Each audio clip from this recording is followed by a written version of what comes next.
Yang dahaka pada dia. Bukan dia pun naik angin. Tidak. Tidak. Tidak. Tidak. Memahamkan Allah Ta'ala begitu, maksudnya memahamkan dengan sifat baharu. Memang bahasanya marah. Apa makna marah? Bukan dengan mana hati dan perasaan. Bukan maksudnya kesan daripada suatu atau satu.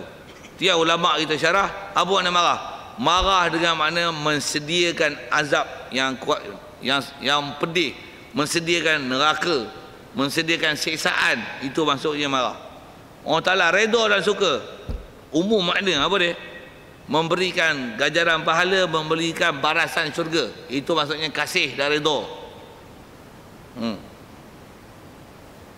Pasal apa tu? Pasal nak memahamkan prinsip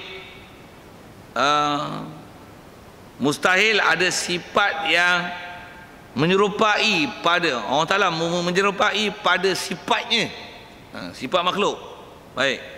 Pasal apa tak serupa sifat Allah Ta'ala dengan sifat makhluk? Kerana sifat baharu arat yang menumpang di jirim. Jadi istilah sifat baharu kita ni, sifat kita makhluk, istilah yang dipakai adalah arad. Arad, ain, ra, dot. Arad ni apa? Kalau bahasa mudah terjemah, arad adalah sifat. Cuma istilahnya arad sifat baharu. Tadi 4 jam tadi kita tidur, sifat kita tidur. Sekarang tak tidur. Inilah sifat arad. Dia berubah-ubah. Katalah kita ni sedar tadi dengan sedar ni lain. Satu minit, satu saat saat ni. Kita saat ni dengan tak ni lain. Setiap jarum bergerak, kalau nak gunakan jarum jam bergerak, setiap masa berlalu, setiap itu akan berlaku perubahan sifat kita. Lagi lama saya bercakap, lagi banyak tuan-tuan ada sambung, masuk. Kalau masuk, yang masuklah. Yang tidur juga. Lagi tuan-tuan lapar. Lagi cakap Hindu pun. Saya 4 jam saya tak berhenti kuliah subuh. Sampai pukul 10 lagi saya baru berhenti. Lagi lah. Cakap siap dalam perut. Berhenti dengan bahasa itu. Maksudnya apa? Dia berubah. Berubah. Tak pernah ada waktu yang alam ni tak mengalami proses perubahan. Alam ni apa? The whole universe. Semuanya sentiasa bergerak. Siapa buat? Allah. Soal, Allah bergerak. Subhanallah. Tak dibahasakan gerak dan diam Allah Ta'ala. Pasal diam dan gerak adalah sifat makhluk. Untuk Allah apa? Benda yang tak kerti nak cakap, diam. Pasal tak boleh nak hurai. Tak boleh nak hurai, macam mana? Diam. Cuma gerak diam adalah sifat makhluk. Allah gerak diam mustahil. Pasal itu istilahnya arad yang baru. Kita berpindah, Allah Ta'ala berpindah, mustahil. Kita berhati perasaan, boleh berubah-ubah. Kita punya hati perasaan, Allah hati perasaan. Subhanallah. Satu kalau ada dalam Quran sekalipun, ada lafaz, sifat dia tak sama dengan baharu. Tak sama sudut mana? Apa dia punya describe, huraian, explanation terhadap sifat itu. Mestilah dihurai dengan betul. Tu kalau saya sebut sekali lalu dengan mudah. Apa maksud kasih dan suka? Sayang, redha. Umumnya maksudnya beri pahala dan beri ganjaran. Sediakan tempat dalam syurga. Cuma beri dengan kasih lain, beri dengan redha lain, beri dengan mana manan lain, beri dengan wahab lain, beri dengan i'ta lain, beri dengan rahman lain, beri dengan rahim lain. Tapi dengan mana beri, bukan dengan mana hati dan perasaan. Murka dengan ghadab lain, murka dengan intiqam lain, murka sedia. Jadi murka tu dengan makna marah. Jadi marah makna apa? Bukan hati perasaan. Pasal itu benda berubah. Murka dengan makna mensediakan azab dan mensediakan seksa. Seksa dengan laknat lain, seksa dengan ghadabah, dengan ghadab lain, seksa dengan intaqama, dengan intiqam lain. Tapi bukan dengan mana hati dan perasaan. Subhanallah. Pasal apa? Hati perasaan benda berubah, Allah, bukan sifat makhluk yang berubah-ubah. No. Satu, kita doa ke Allah Ta'ala, Allah Ta'ala berkenan, bukan di atas kita minta, tapi sebenarnya dia yang telah create yang kita bagi kita minta, yang dia yang telah tentukan dia bagi tak bagi dengan permintaan kita. Kita kena faham bab ketuhanan bagi betul sampai macam tu.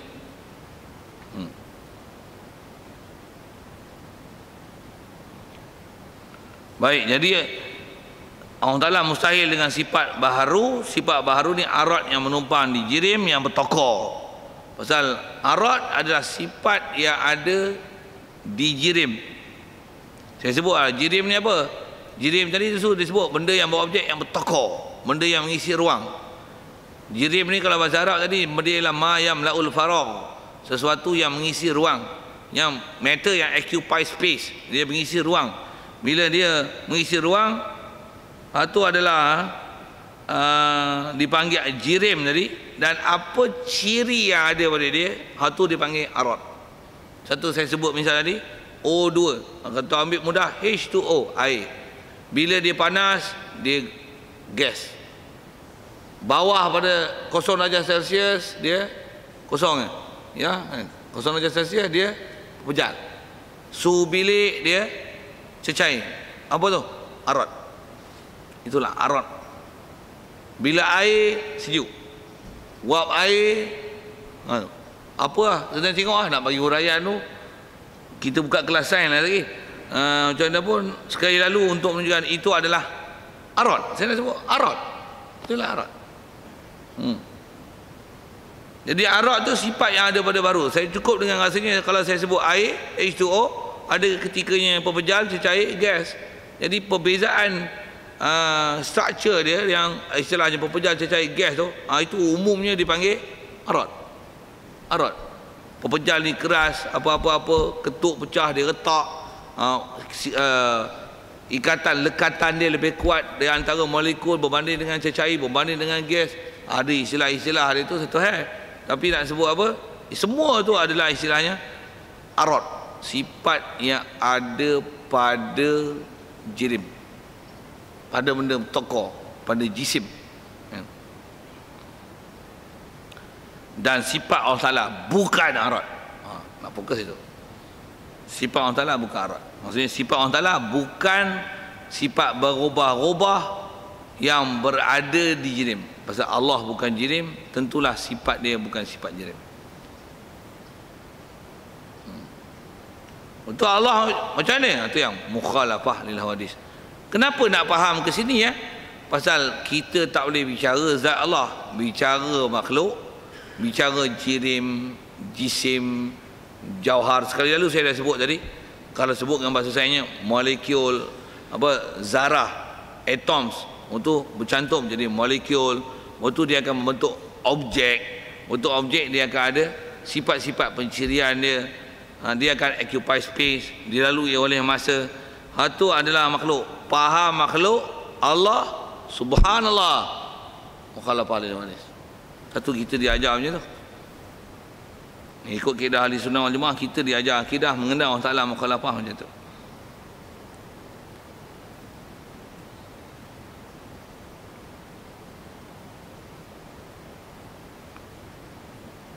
Habis sikit lagi ni pasal masih tentang prinsip mukhalafah dan tidak menyerupai Allah Ta'ala, tidak menyerupai baharu pada perbuatannya.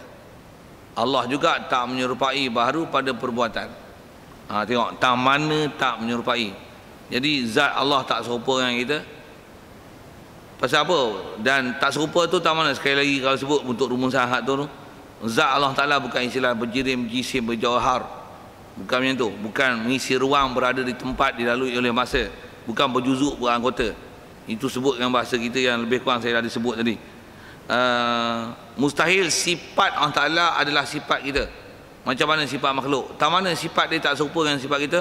Sifat kita berubah-ubah. Itu ciri besarnya. Sifat Allah Ta'ala tak berubah-ubah. Dan sifat dia bukan terkesan daripada sesuatu. Bahkan semua sifat dia mustahil dengan makna hati dan perasaan, tapi mesti dengan makna yang layak dalam bab ketuhanan, dengan makna memberi sesuatu ataupun menyediakan, memberikan satu nikmat ataupun Mensediakan satu azab mesti dengan makna macam tu, mustahil dengan makna hati dan perasaan. Baik, dah cerita zat, sifat, perbuatan sikit. Dan tidak menyerupai baharu pada perbuatannya yang perbuatan Allah. Perbuatan pun tak sama. Baik, tak mana dia nak fokus tak sama. Kerana perbuatan baharu atas jalan usaha. Perbuatan kita usaha, perbuatan Allah atas jalan mengada. Tengok, saya mengajar. Pasal apa kata saya mengajar? Pasal mengajar tu melalui saya. Sebenarnya siapa yang ajar? Allah. Yang mengadakan mengajar tu siapa sebenarnya? Allah. Itu perbuatan Allah. Kat kita ni kalau istilah dalam istilah bahasa tafsir, bahasa istilah ilmu tauhid, kat kita diistilahkan kasab. Laha ma kasabat wa 'alaiha ma iktasabat. Diistilahkan kasab. Kasab itulah terjemah dia Melayu ni usaha. Allah dia buat di atas kaedahnya mengada. Satu kita buka lampu, siapa bagi terang? Allah. Untuk lampu bukan bagi terang. Lalu kot lampu. Lalu kot lampu, maka ada kasab pada lampu. Buah pi bahasa kasab tu. Lalu kot lampu, kita tak lampu terang. Siapa bagi terang sebenarnya? Buka aircon sejuk, siapa bagi sejuk? Kita makan nasi kenyang, siapa bagi kenyang? Minum dahaga, minum air hilang dahaga, siapa hilang dahaga? Makan ubat sembuh, siapa bagi sembuh? Kita dah belajar dah rasanya fakta-fakta ilmiah yang diajar dalam bahasa kita. Semua tu Allah. Itu yang kat makhluk ni apa? Itu dipanggil kasab, itu dipanggil usaha. Pasal lalu. Tuan-tuan nak pandai kena mengaji. Mengaji berguru. Siapa bagi pandai? Allah. Betul buat apa berguru? Lalu ikut guru. Tuan-tuan nak bagi ingat, tuan-tuan tulis. Siapa bagi ingat? Allah. Tu tulis buat apa? Lalu ikut tulis. Tulis tu apa? Kasab. Tulis tu kasab. Yang tu yang Quran istilahkan laha ma kasabat wa 'alaiha ma iktasabat. La ma aghna anhu maluhu wa ma kasab. Kasab disebut kasab. Kasab. Jadi kasab tu istilahnya usaha. Kat kita dibahasakan usaha. Tapi sebenarnya yang buat realiti siapa? Allah. Yang buat Allah. Jadi Allah buat, kita buat. Sebenarnya buat tu siapa? Yang tu dia sebut beza tu. Allah mengada, istilahnya menginsya, memelaksana daripada tak ada kepada ada dan membuat satu. Realitinya ialah Allah. Nyawa kita hidup. Siapa bagi hidup? Allah. Bukan roh ke? Bukan jantung ke? Bukan oksigen ke? Bukan ke? Atas jalan kasab, atas jalan sabab, atas jalan lalu kod apa? Makhluk yang kita sebut tu, jantung, paru-paru, pernafasan, apa. Tapi sebenarnya yang membuat pernafasan, membuat nyawa, membuat gerakan jantung, mengalirkan darah, pergerakan apa saja yang berlaku dalam badan kita, siapa sebenarnya? Allah. Jadi perbuatan mengada sebenarnya adalah Allah. Cuma kat kita adalah istilah perbuatan lalu kot kita. Saya nak gunakan bahasa lalu. Saya ngaji dulu pun guru saya, bahasa yang saya sedap, masuk sangat bahasanya lalu. Satu, Allah Ta'ala bagi hidayat dengan hantar Rasul. Siapa bagi hidayat? Allah. Bukan Rasul ke? Lalu kot Rasul. Lalu ke Rasul. Itu ada orang tak ikut pasal apa? Pasal ikut syaitan. Siapa yang bagi tak ikut? Realiti Allah. Lalu ke syaitan, maka dibahasakan syaitan. Lalu hidayah ikut Nabi, dibahasakan Nabi. Quran hudan lil muttaqin, petunjuk bagi manusia. Quran bagi petunjuk. Lalu ke Quran, maka Quran dibahasakan hudan lil muttaqin. Itu bahasa lalu. Lalu kok kita ni, lalu kok makhluk ni lah, maka itu dipanggil kat kita, khususnya kalau pada manusia di atas kita yang ada hukum taklif ni, istilah kat kita digunakan istilah kasab. Kat kita kasab. Perbuatan sebenarnya ialah Allah yang disyariatkan Quran, wa ma tasya'una illa an yasha Allah. Tidak ada kehendak lah. Kehendak kita pun tak ada kehendak kita, melainkan dia ialah kehendak Allah. Apatah lagi perbuatan kasar kita. Perbuatan kita, tengok kasar kita buat, sebenarnya yang buat betul-betul siapa? Allah. Kita jangan kata apa, kita punya otot kita Kita tarik mana kita pun tak tahu. Jantung kita gerak, kita bernafas, apa pun kita tak take part apa-apa langsung. Jadi hakikat yang buat semuanya ialah Allah Ta'ala. Cuma lalu kot kita akan merasakan kat kita atas istilahnya dipanggil kasab. Yang ni pun ada bab, nanti kita akan jumpa dalam bab wadaniyah, insya-Allah memang kena ada faham bab situ. Khusus kita nak bicara ni tentang mukhalafah tu. Yang kata kalau kita buat perbuatan pasal Allah Ta'ala mesti mukhalafah pada zat, sifat dan af'al dia. Jadi zat dia takkan ada istilah berjerim, jisim, jawhar, molekul bersusun, berjuzuk, berkata, mengisi ruang, subhanallah. Sifat dia mustahil dengan makna berubah-ubah dan ada hati dan perasaan. Perbuatan mustahil ada makna, ada makhluk perbuatan asing pada Allah Ta'ala. Bahkan semua adalah perbuatan Allah. Ke makhluk ni dibahasakan kasab dengan bahasa terjemah saya pakai inverted commas dia adalah lalu ke makhluk. InsyaAllah kita sambung. Dan kalau terlintas, Wallahualam, yang baik pada Allah Ta'ala silap salah. Kalau bahasa kita sedap dengar tu ialah daripada kesilapan kehidupan saya. Dan soalan kalau ada sekitar dengan apa yang akhir saya sebut tu ialah rumusan daripada apa kita belajar mukhalafah lil hawadis, menyalahi Allah Ta'ala pada zat, sifat dan af'al. Kita dah lalu tiga-tiga tu sekali lalu balik. Ada soal? Ya. Ya.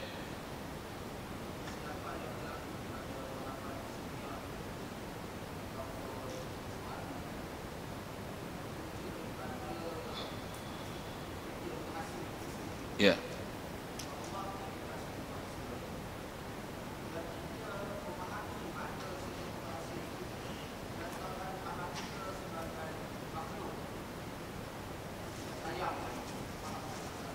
Ya.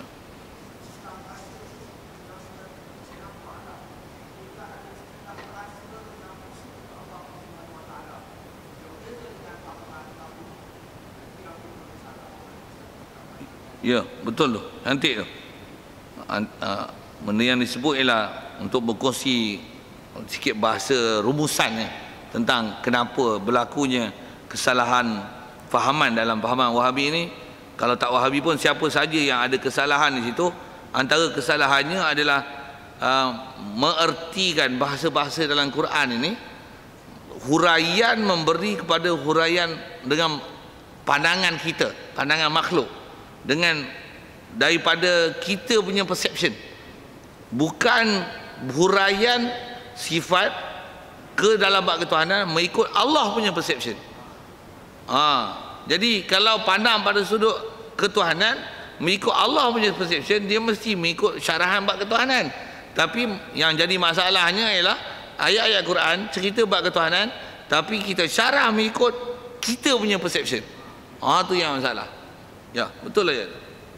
Satu nak belajar dia tu mesti yang tu yang kita diajar formatnya dulu.